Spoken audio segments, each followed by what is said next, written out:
So I inherited this stock, and it has an emotional meaning to the family. Um, but the stock hasn't been doing well and is at a loss now.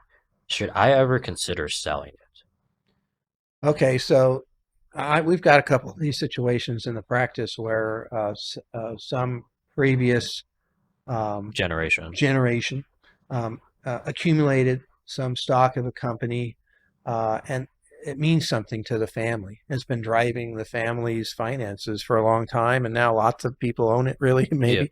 So let's just say in this case, it's your dad worked at this company, and when your dad and mom passed away, now you as a beneficiary are looking at this stock, and it still has a meaning to you because it had a meaning to your parents, Mhm. and you'd like to keep it, but it's at a loss, right? Especially, with the finances of the firm continuing to do poorly.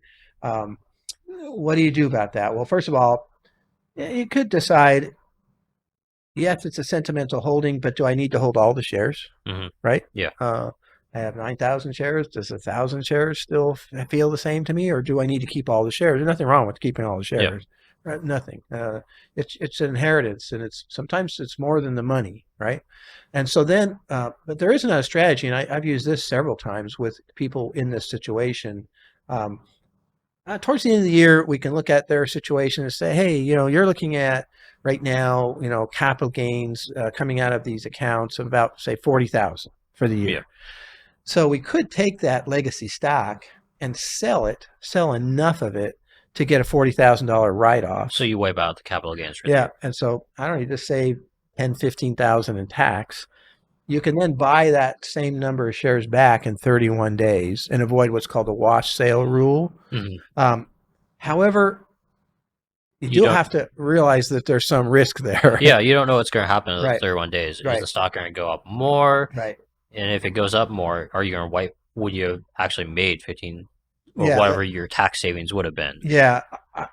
We still do it because the tax savings are known and the other side is an unknown, and we usually will take the known over the unknown and take that risk. But what Ethan's saying is exactly right. If I do it, I'm going to save 15,000 in tax. But what happens if in that 31 days the stock goes up quite a bit? Now I'm buying that number of shares, and maybe I've lost 20,000 Hmm. in gains that I could have had if I just would have stayed there. So but that's a strategy to look at as a possibility. Whenever you have a stock that's at a loss, you can look at that as something to use against gains and kind of keep your taxes down. And you can also evaluate the stock. A lot of times these stocks that are kind of, at a loss tend to be down on their luck. So they could be just a continuation too also. And Yeah, so you may be able to buy as more share or the same or shares at a cheaper price too.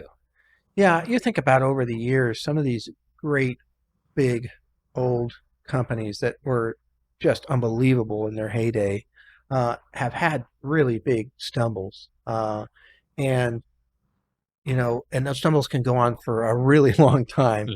3 to 10 years. Uh, However, because they're so big and they have such a big installed base, they do have a chance to turn around. And we Yeah. have seen some of these, kind of turn around also. So if you're willing to, suffer through a potentially long period, you do have to be careful because not every company actually does survive. Not every company comes back and does well, but there is some hope, with a lot of these companies that they could come back. I can think of lots of them: Intel, GE, 3M. Apple, Apple's probably not quite. They haven't had that 90% drop. You know. but they were close to bank or they were in bank. Oh, that's true. I forgot about that. Back in that time frame. Yes, Yeah. exactly right. Yeah, exactly right. Apple. Well, they're the biggest turnaround story ever. But not many people have Steve Jobs that they can bring back in Yeah. and turn the company around.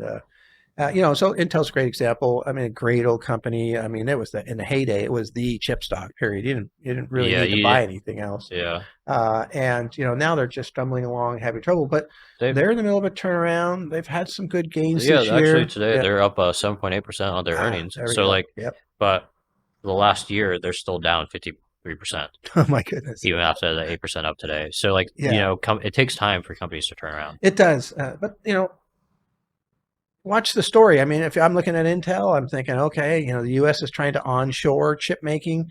Intel's sitting in front of that. They've got a great history. Who else is out there that's really leading in the area of making chips on, American soil.